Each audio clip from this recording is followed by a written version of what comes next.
Welcome to our channel. Today we how to activate Adobe Premiere Pro for Proxy workflow with cached media, detailed guide step by step clearly. To activate Adobe Premiere Pro for a proxy workflow with cached media, first, open Adobe Premiere Pro on your computer. Next, create a new project or open an existing project where you want to set up the proxy workflow. Go to the project panel and select the media files you want to ingest. Right-click on the selected media and choose Proxy from the drop-down menu. Then, click on Create Proxies. In the Create Proxies dialog box, select a preset that suits your workflow. You can choose from options like low-resolution proxy or customize your own settings.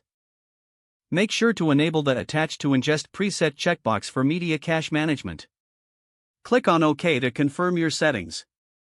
Now, set a location for your proxies by navigating to the Destination section. Here, choose either Same as Project or select a custom folder where the proxies will be saved. Click OK again to finalize this setting.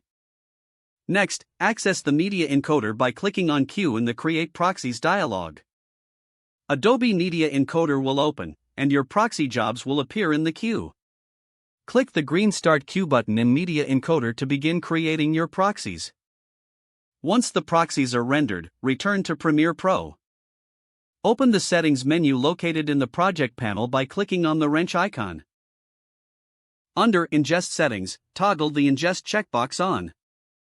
Select the Create Proxies option once more, ensuring your proxy workflow is enabled. To work with cached media, go to Edit on the top menu, then select Preferences. Navigate to the Media Cached section. Here, specify your cache locations for optimal performance. Make sure both media cache files and media cache database paths are set appropriately.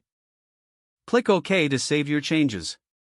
Now, in your timeline, right-click on your video clips to toggle the proxy view. Select Toggle Proxies to switch between proxy and full-resolution media.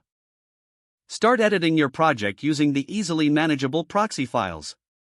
When you're ready for final export, simply toggle the proxies off for full resolution output. This concludes the activation of Adobe Premiere Pro for a proxy workflow with cached media. If the page does not load, refresh the browser or try again in a private or incognito window.